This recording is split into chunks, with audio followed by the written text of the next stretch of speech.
Hello, good morning my dear students. Today we will discuss about the classification of metal forming process. Myself Lovepreet Singh, Assistant Professor, School of Mechanical Engineering, Galgotia University. Uh, we are here for the course code BTME 3065, that is Metal Forming Process and Practice. And in this lecture we will discuss about the classification of metal forming process. In today's lecture, we will discuss about the classification of metal forming. We'll see how the metals forming process are classified. Then we will move further with the hot working process, cold working, and warm working with their advantage and disadvantage and differentiate between them. And then we will discuss about the die forging process.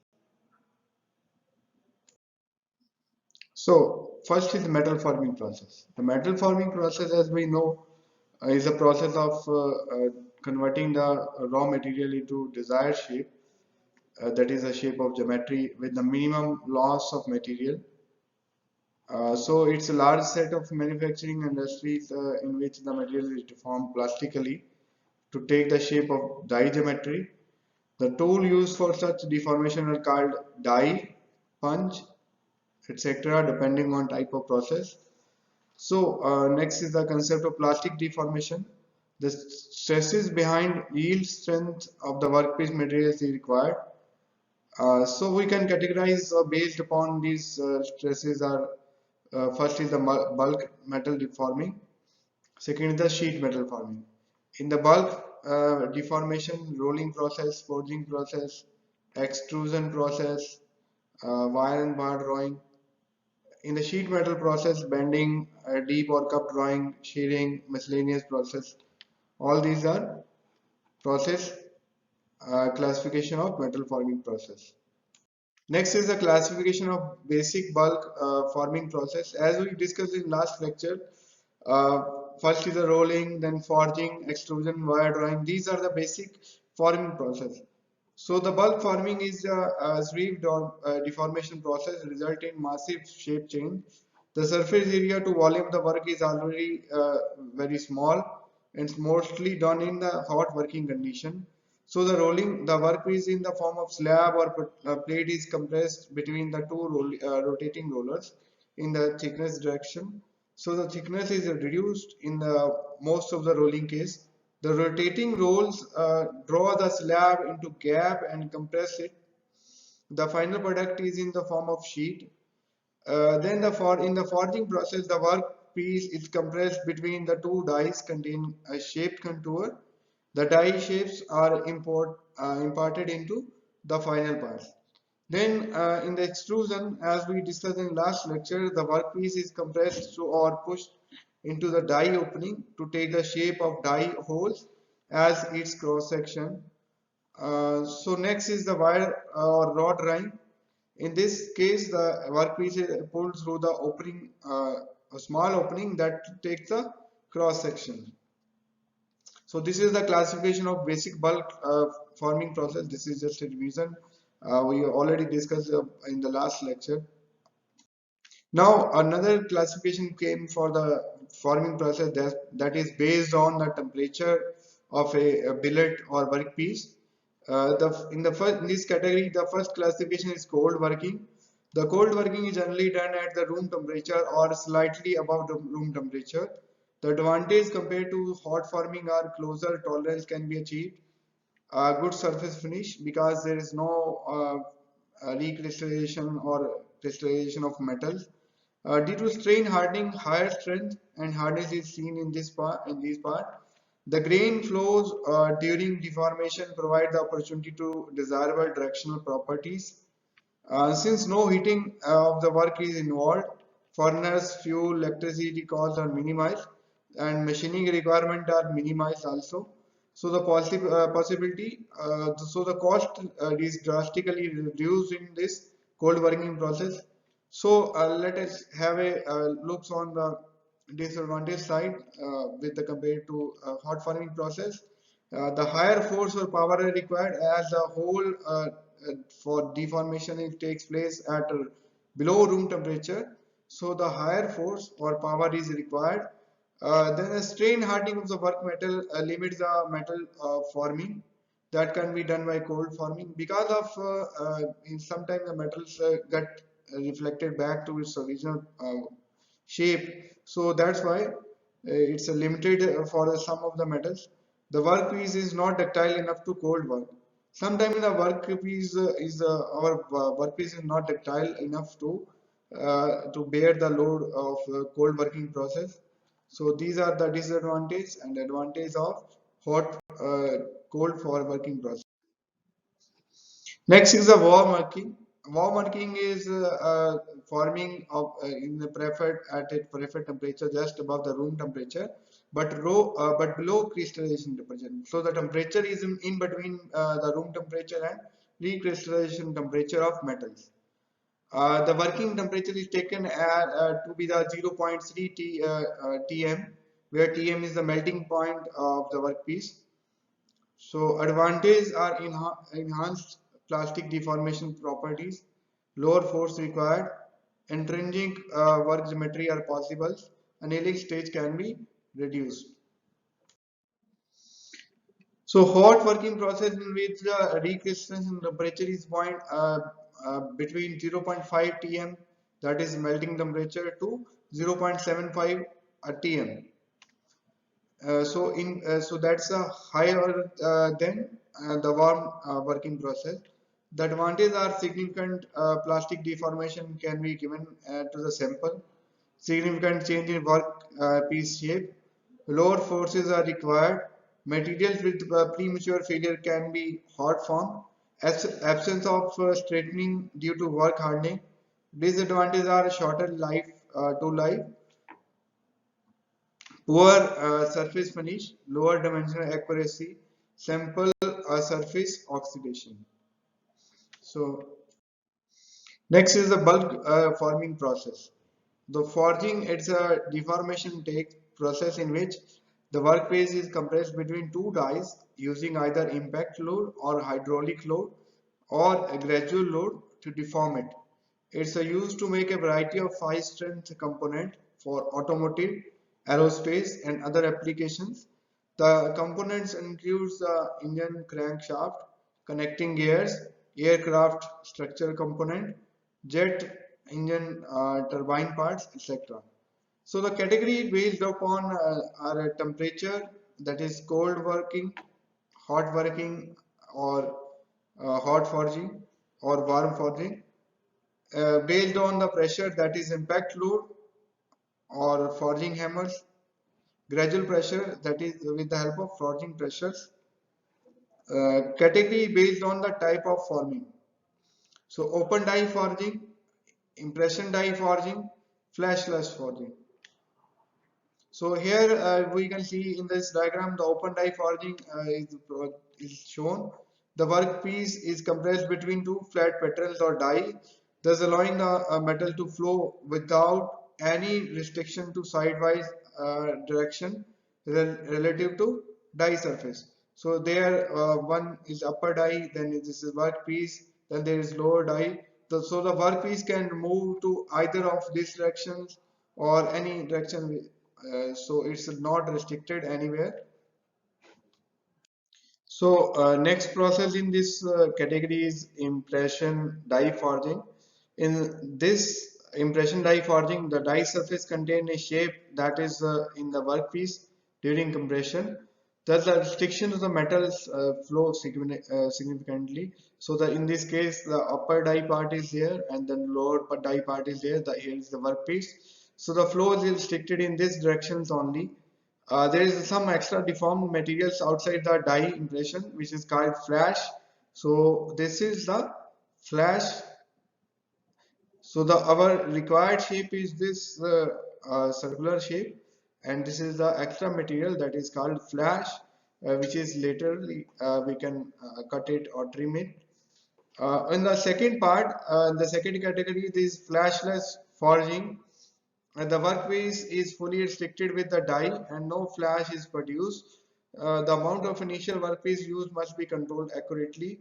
So in this case, as you can see, there is no extra wastage of material that was happening last impression die forging. So this is flashless for forging, where the punch is here, this is the workpiece, this is our required shape which we want to convert with the help of die.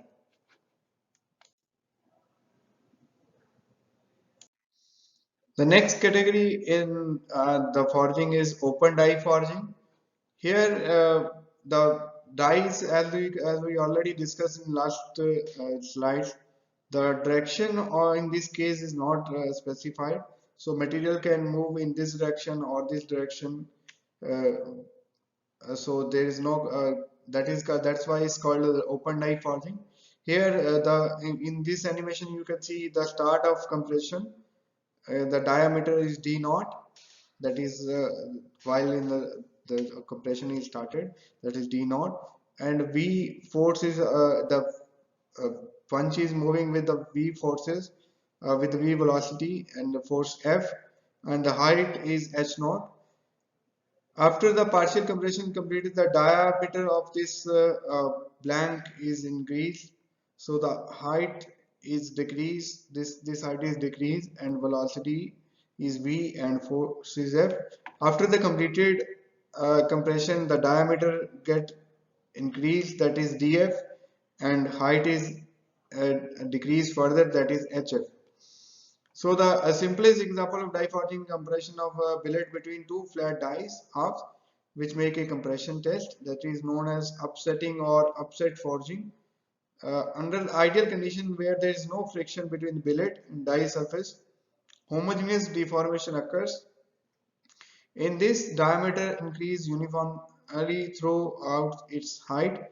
In the ideal condition, epsilon is equal to logarithmic of h naught upon h, where h is equal to hf at the end of compression, that is this height hf, and the epsilon will be maximum of the whole forming, that is f is equal to sigma f into a is used to find the force required for forging. There sigma f is the flow stresses corresponding to epsilon at the stage of forming.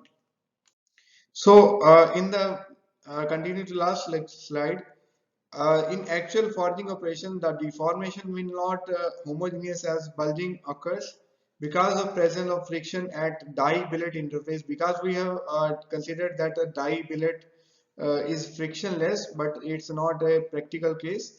So there is always friction between die and billet interface. So this friction opposes the movement of billet to the surface. That is called Berling effect. Berling effect. The Berling effect will be significant as a diameter to height ratio of the workpiece increases. So d by h, if d by h is increases, then this is Berling effect, or this frictional force will also increase due to greater contact area to billet die interface, and the temperature will also affect the this phenomena. So in the actual forging, the accurate forces evaluation is done by F force is equal to Kf into sigma F upon A. That is considered by effect of friction and DH ratio. Then Kf is equal to 1 plus 0.4 into mu, that is frictional coefficient, into diameter. So this animation shows the practical uh, effect of typical loads versus curve in the open die forging. That is, one side the forging force is taken, and another side it's a height difference between opening height, means that is original height minus the reduced height after deformation is taken. So the curve you can see here. Here in the another side, the compression load, the effect of diameter upon height ratio on the load is shown, where the one side the diameter upon height ratio is taken, then on the other side the low compression load is taken, and where the frictional as the friction is play the important role in this case. So we taken the without friction, it's a straight line, with small friction, this is mu1, this is curve is represented like this. and if the friction is further increases, so uh, mu2, the curve is represent like this. So in the effect of H upon D on the Berling is for long cylinder, H upon D should be greater than 2, and the cylinder having H upon D less than 2, this type of structures are produced in the frictionless component. This type of structure is produced. So this diagram clear us how this H upon D ratio affects the final shape of our product, that is final forging height. So next is the closed die forging. The closed die forging is also called impression die forging. Is performed in dies which has the impression that will be imparted to workpiece through forming. So in this case, this is the starting stage, the starting of the work part. Then some force is applied. Then this is the intermediate stage. Then this is the final stage with flash formation. So this is upper die, this is flash, this part is flash, then this is lower part. In this intermediate stage, the initial billet deform partially, given a blush shape. During the die full closure, impression is fully filled with deformed billet and further moves on to the impression to form flash. In multi-stage operations, separate die cavities are required for shape change. In initial stage, the uniform distribution of properties and microstructure is seen. In the final stage, actual shape modification is observed. When draw forging is used, several blows of hammers may be required to each step. So in the closed die forging, the formula used for open die forging earlier can be used for closed die forging, that is F is equal to Kf to sigma F into A, where F is the maximum force in the operation, A is the projected area of the part including flash, sigma F is the flow stresses of material, and Kf is the forging shape factor. So now, selecting the proper value for flow stress is difficult because the strain versus the strain varies throughout the workpiece for complex shape. Hence, the value of the KF varies. So the in this image you can see about the various value of KF according to shape.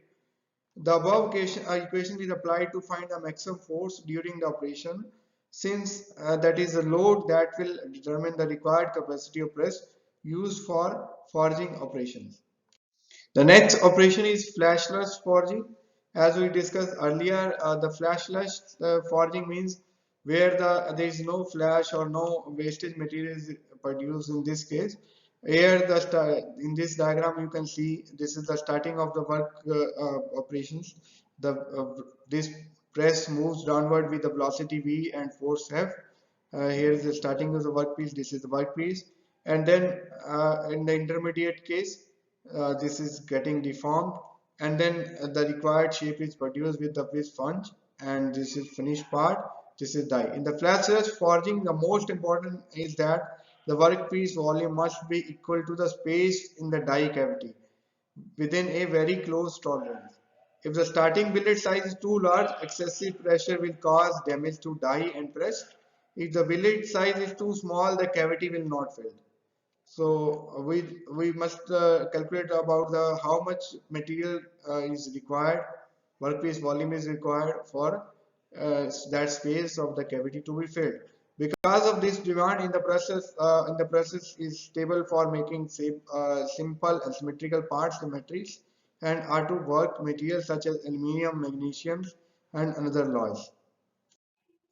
The next operation is coining. Coining is simple application of closed die forging in which fine details in the die impressions are impressed into the top or the bottom of the surface of workpiece. Here the means that we cut the coin from the blank.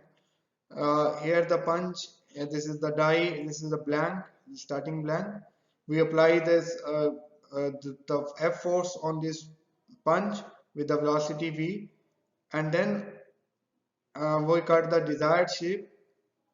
Okay, There is little flow of material in coining. The pressure required to reproduce the surface detail in the die cavity are as per with other impression forging operations. Next is the forging hammers, presses, and dies design. The hammers operates by applying an impact loading also on the workpiece, that is called drop hammer. That is means of delivering impact energy to the parts required.